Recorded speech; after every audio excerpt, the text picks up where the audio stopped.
Well, New Zealand's Reserve Bank has raised interest rates another 0.5%. Our Sky News New Zealand Bureau Chief Jessica Maggio is live for us in Wellington. Jessica, were predictions right? And now what does this mean?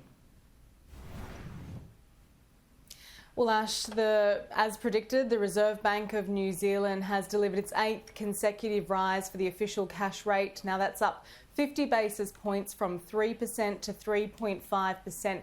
It is the highest level since mid-2015. Economists and the RBNZ have said that they believe that these cash rate rises will continue until the RBNZ is confident in seeing enough restraint. So prioritise spending. Now that is looking at less on retail and more on mortgages and households. But if we look at this graph here on inflation, in New Zealand at the moment, it currently stands at 7.3%.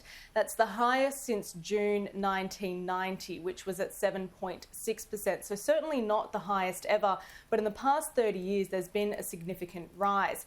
Now, they'll need that to go back down to between 1% and 3% over the medium term to reach their future target of 2%. But that's not expected to be achieved until 2024. So quite ambitious targets that they've posted for themselves. Now, over the past year, the official cash rate has risen significantly, particularly in the last 12 months.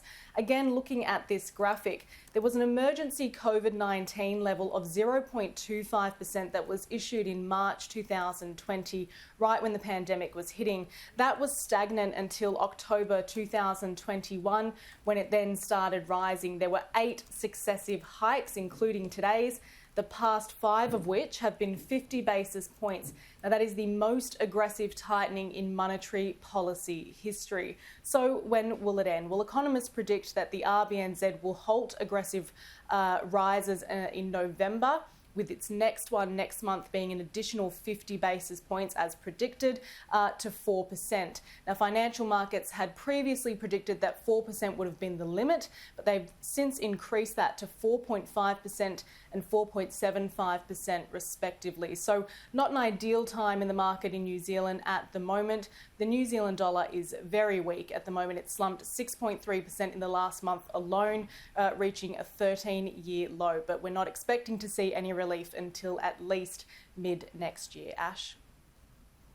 Goodness, Jessica Maggio. Okay, appreciate the update. Thank you.